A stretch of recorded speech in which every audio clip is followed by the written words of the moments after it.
I saw this video from How Money Works, and I thought we'd watch it. Let's go. Jobs are not what they used to be. The average time an employee spends with their company is now at the lowest level ever. What, 2 And years, that's by 12 months or design. less? We have gone from full-time to part-time to casual Yeah. to gig work.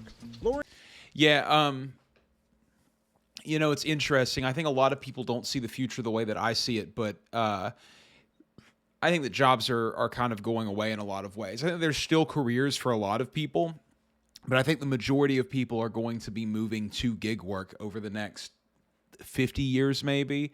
I could see a world where Walmart has less employees, and when you walk into a Walmart, you can either buy your groceries with money, or you can use a credit system where you clock in on an app that they have, and it tells you what shelves need to be stocked or what register needs to be manned and for how long and what the credit pay for it is going to be, and there'll be surge pricing and all those things. And then you could earn credits at a higher rate than what you would get paid for working there for those surge moments, and you can use that to purchase things from Walmart. That's sort of the future that I see. I could see a world where doctors are doing gig work. You know, there's a surgery and they can bid on that surgery on an app or whatever. That's sort of the future that I see things going towards, because of the way that people and businesses want new talent constantly. And there will be exceptions to that. There will be people who are linchpins in operations, and there will be people who still have careers. But you got to think the majority of people work at places like lower income places, McDonald's, Walmart, CVS's, gas stations. I mean, people are working. You think of people as having all these careers, but the majority of people are living below the poverty level. I mean, it's just the way that it is. And when those jobs get automated away, what are we going to do? You've got to find some way to allow those people to still purchase goods.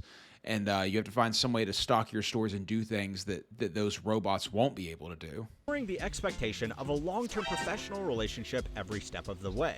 If this didn't do enough, studies have shown that many workplaces are now intentionally promoting the fear of job losses in an attempt to motivate workers and keep costs down. Really? But this is I can see usually that. a really dumb idea. The death of job security is bad for workers and bad for companies. But nobody cares anymore. So we have immediately 100%. seen, Andrew, layoffs.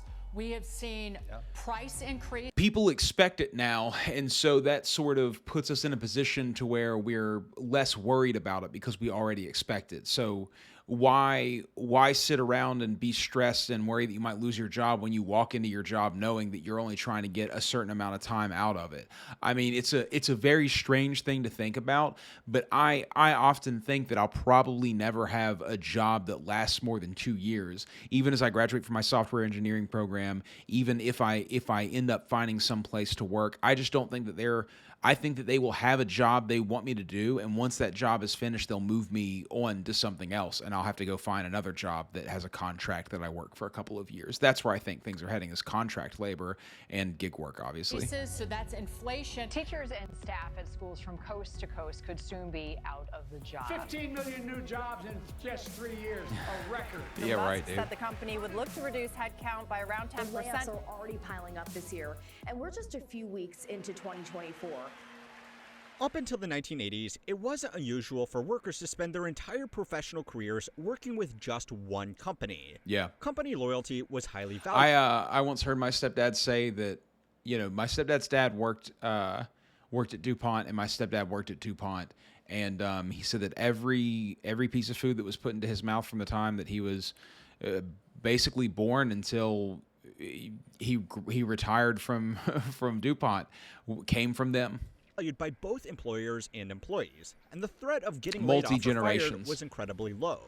If you ever watch old films and see someone getting fired as a major plot point, just remember it was a big deal back then. Yeah. Third prize is you're fired. But according to Nowadays, data you from get the fired Bureau for of Labor anything. Statistics, those days are long gone. The average tenure of young employees these days is less than a third of the baby boomers exiting the workforce.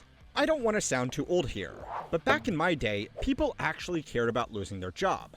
But today, getting fired or laid off from your company just makes good content to post on TikTok. 100%. This is a bad trend for companies because it takes... That's such an interesting thing, too. I often wonder when I'm browsing TikTok and I see people who are making these shorts about getting fired from their job, or, whatever, and then that blows up, and they try to turn that into some kind of TikTok career, and they just keep talking more and more about how and why they got fired from their job, or here's proof that I got fired from my job, or whatever. I just continuously think to myself, how long can you milk this one thing for before it stops doing something for you? And is it even doing something for you? I saw that statistic one time about how few people actually make a living off of TikTok and doing TikTok. And it really makes me wonder what we're doing all of that stuff for. I think of clout for the sake of clout is such an unbelievably strange concept for me. I remember being a younger person and getting some followers on Twitter and being in a band that people would come out to and having stage dives at my shows and everything. And it just didn't do anything for me. I was still struggling in all the same ways. It's so odd the way that we see clout as being so important. I mean, I've heard young people talk about how, young people being 20 years and younger, talking about how, oh, you don't even have that many subs and you're trying to disagree with this person who has way more followers, just stuff like that, as if it makes you a better person just to have more followers. Takes away their biggest stick.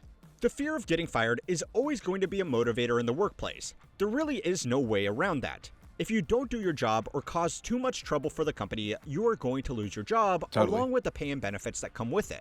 But as the great Peter Gibbons would say, that will only make someone work just hard enough to not get fired. Yep. The death of job security means And he's management material.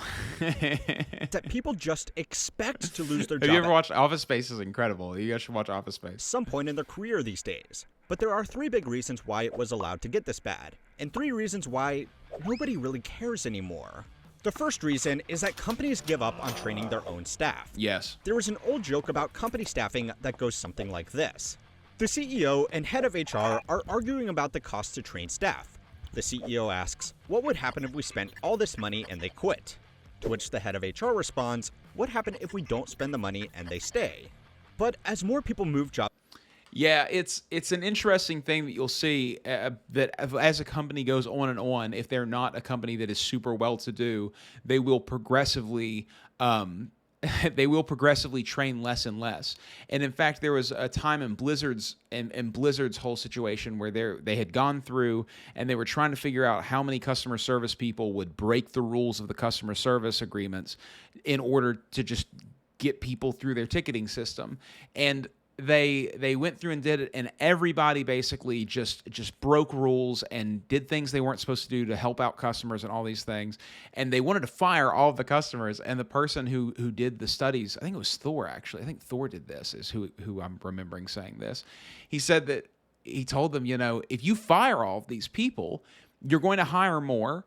And those people are going to do the same thing because you have a training problem here. And that's the truth, man. The higher ups just expect that everyone's going to do the right thing without being told what the right thing is. But it's really hard to train people, and it takes a lot of time and effort, and that is a necessary cost of your business. It is not a place that you can cut corners on training because you will have worse and worse products, and then that will give you lower and lower returns over the years. You will have to do shadier and shadier things to make your money. more often, the CEO's argument is actually starting to make sense. If people liked Blizzard, they would give them so much money constantly. They would have no problems with the microtransactions. If it was all done in a tasteful way, people would hand over fist give money to Blizzard. Research conducted by Peter Capelli, the director of the Wharton School's Center for Human Resources, found that the time and money spent on staff training within companies has fallen drastically. In 1979, the average worker received 2.5 weeks on the job training every single year.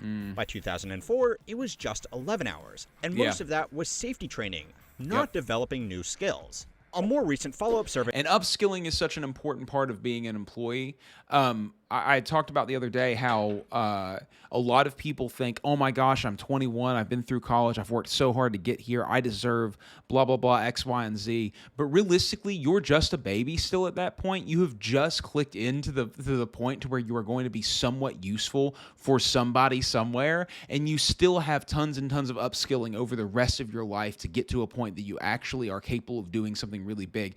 That's what I wish that people could understand a lot more easily, because I think it would adjust their expectations, is that if you can't do something that is drastically altering to the way that things work, if you can't create extreme value with your skill set, if you can't come up with an idea that is groundbreaking, then you're not going to be able to procure groundbreaking level funds. You're not going to be a millionaire until you can do something that sets you apart from, I'm assuming the 99% is the people who aren't millionaires, from 99% of the people. That's how money works. And I know that there are exceptions to that, but most of the time that is true. Survey conducted by the same team in 2011 found that only 1/5 of workers received any on-the-job training at all within the last year. Yeah. Companies don't want to train people because they are leaving their And now companies expect you to train yourself constantly. jobs more frequently than they used to. So they are only willing to hire employees that are already able to You should just give people raises. If you have someone who's been at your company for a year already, you should be giving them a really good raise to keep them interested and to keep them there, especially if you want someone to stick around. the job. It costs way more to train people than it does to give someone a raise. The odds of turnover of a new employee are significantly higher than an employee that you have already been able to retain for a year. And so if you give someone a raise, say $4 an hour, let's bring up the calculator again.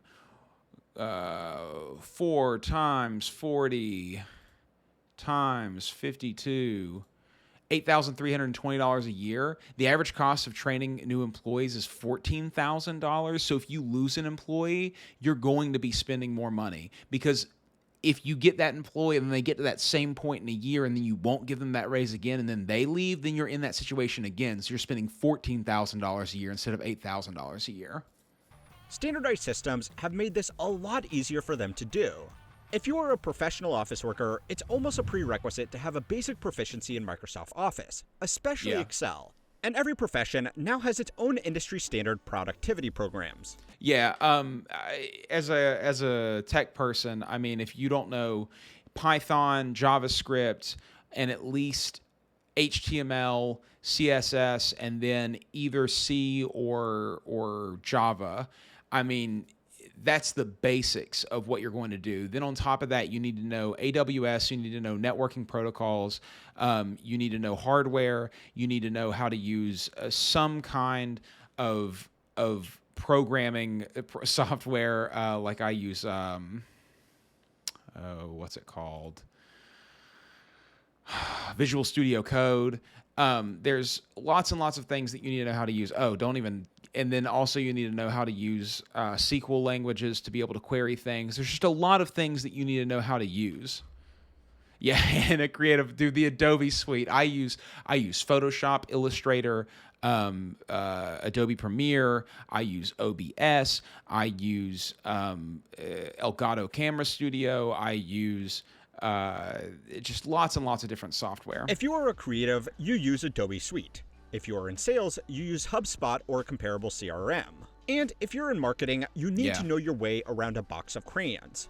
Oh, and the advertising analytics backend of Google. I made that joke yesterday. Business majors write their resumes in crayon, dude. That's what they do. Meta and LinkedIn. So funny. Since these skills have become the standard for all employees, companies can hire people that are already ready to work on day one, where in the past, they would need a lengthy training program on the unique in-house systems of that particular company.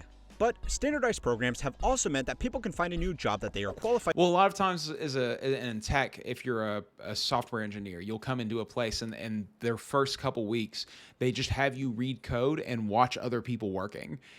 Usually through Git and things, you'll sort of watch what other people are doing, and over time you'll understand what's going on with this code base, and then you can jump in and start working with it. For with less barriers, which means they switch jobs more often, which means companies invest less into training unloyal staff, which creates even more need for industry standard systems. The ultimate incarnation of this trend is platform-based gig work. The professional relationship for this kind of work lasts as long as the app is running, and writers often work between multiple apps at the same time to maximize earning and minimize downtime. If you want to get ahead in a professional career these days, I'm sorry to tell you, but you are going to have to invest some of your own time and money into training yourself, even if it's just to tick a meaningless qualification box.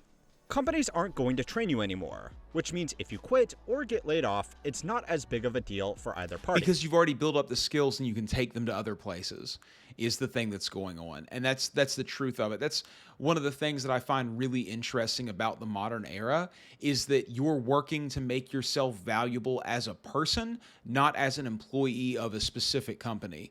Everything sort of translates, and a lot of times they're looking for someone who can do the things that you did in other places for this company, because people largely want the same kind of things to happen across all businesses. But the decline of on-job training is just the first reason. So it's time to learn how money works, to find out why job security is dying, why nobody cares, and what happens when nobody has a job for long enough to be good at it. This week's lesson is sponsored by Manscaped. Just in time for Father's Day, Manscaped introduces the must-have gifts for every dad. Meet the Handyman and the Weed Whacker 2.0. First up, the Handyman, the face shaver designed for dads who can handle everything but their unruly facial hair. Featuring a dual blade system including a standard foil shaver and a long hair leveler blade, the Handyman ensures a close, smooth shave, tackling up to 3 days of growth effortlessly. I've been thinking about getting some kind of shaver like this. I have a lot of body hair and I want to get rid of it. What makes the Handyman exceptional is its skin-safe you go and read technology, reviews and significantly it gives you reducing the risk of interesting nicks and feelings. cuts, and its waterproof design Send me making something it else. easy to rinse under the faucet. Now onto the Weed Whacker 2.0. I mean, I need this this. nose and ear trimmer is perfect for dad. I was getting a haircut one time, and the person who was cutting my hair said, "Aw, you have those little old man hairs in your ears." Looking to manage those tricky areas. It features a 7,000 RPM motor and a 360-degree 7,000 rotary RPMs. dual-blade system for efficient grooming. Jeez. The Weed Whacker 2.0 is cordless, waterproof, and it comes with a high-performance battery that lasts up to 45 minutes, ensuring it's always ready when dad needs it. Don't settle for Dad. ordinary gifts like coffee mugs this Oh, Father's it's for Father's Day. Right. Opt for Father's Day's something very from soon. Manscaped like the Handyman or the Weed Whacker Father's Day's 2.0 very and soon. help dad elevate his grooming game from caveman to gentleman. Head over to manscaped.com and use promo code HMW20 and get 20% off plus free international shipping. Make this Father's Day one to remember with Manscaped. The death of job security is bad news for companies, even if they were the ones that caused it. The simple fact is that when you get a new job, you aren't going to be very good at what you do No. until you learn your new role.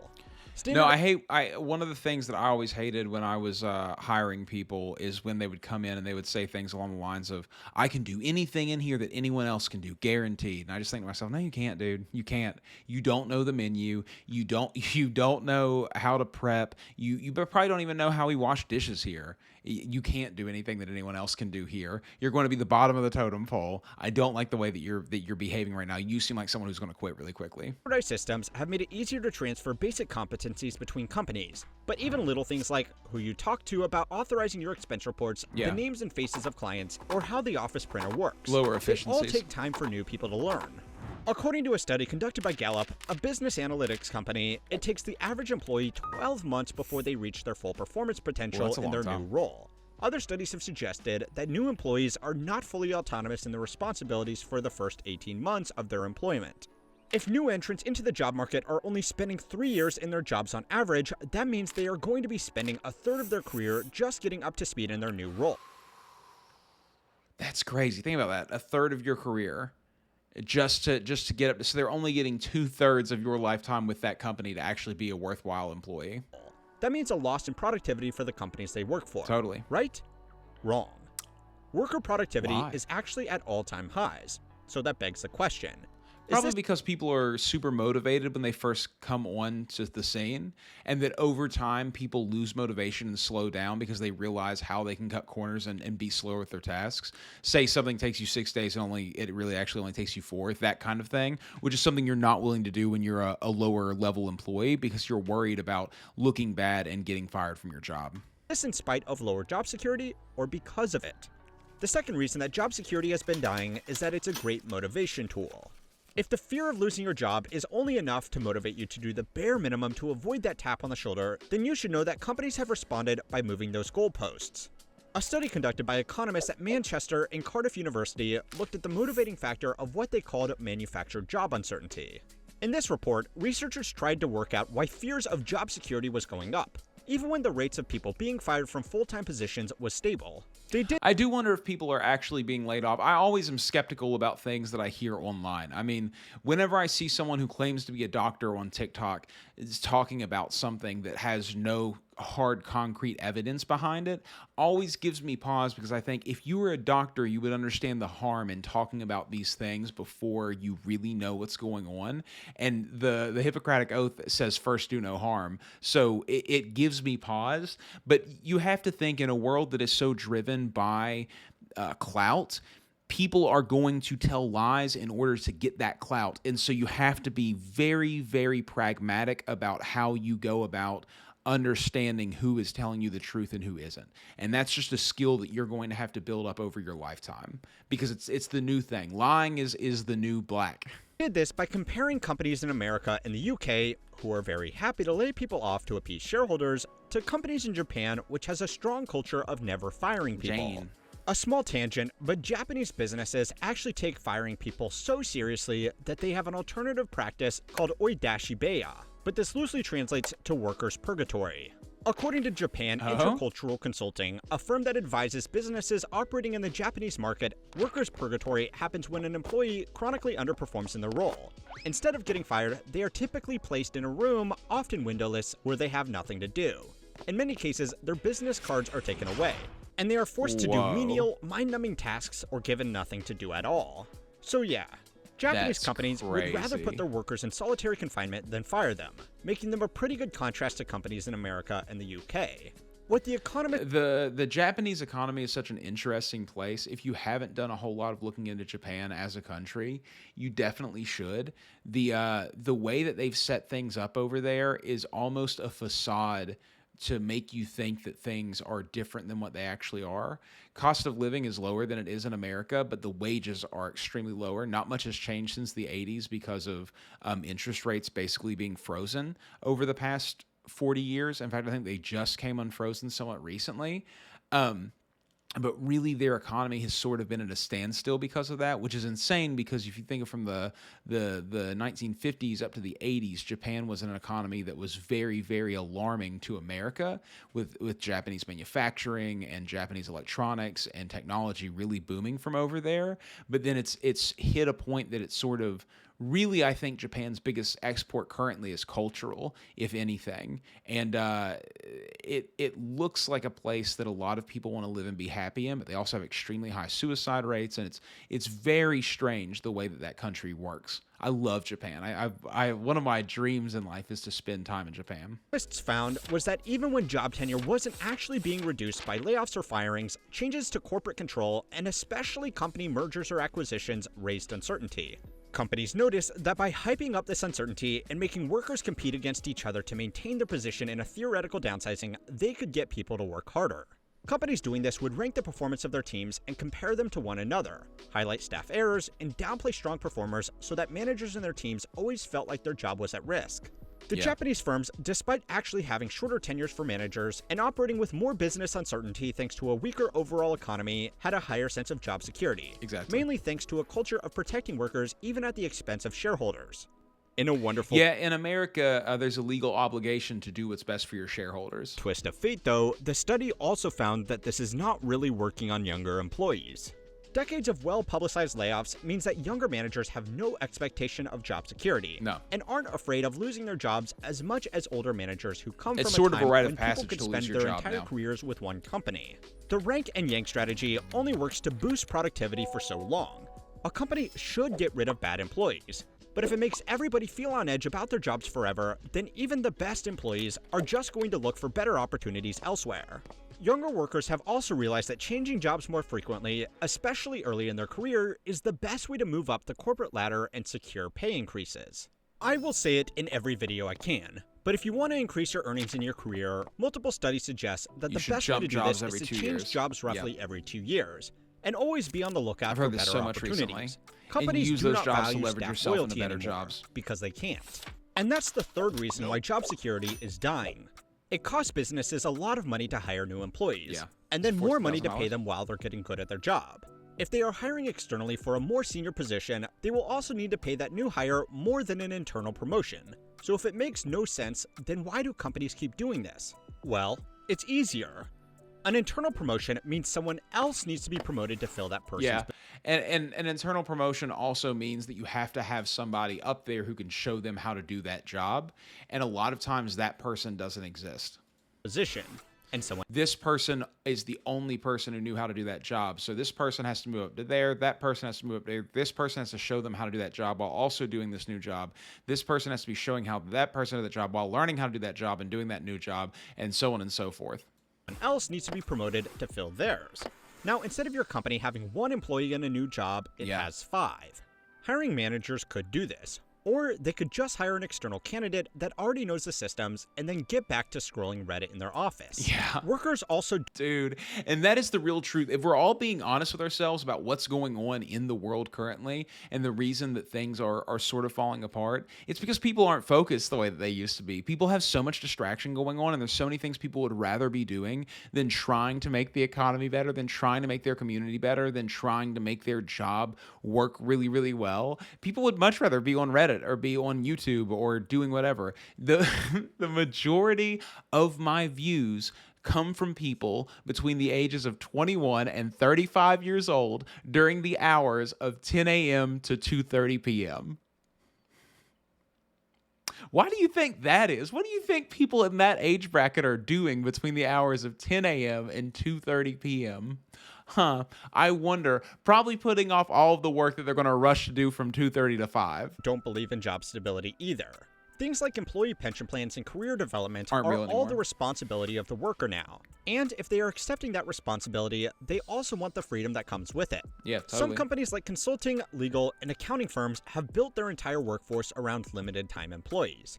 Overworked, underpaid graduates will stick it out in entry-level roles because they know it looks good on the resume when they apply for a real job in 2 years. Companies can attract high-performing workers by bragging about how secure they are. Even companies that were considered American institutions have fallen apart too many times for people to think that their job is secure. And job security isn't a selling point worth taking a job for because people have learned not to care.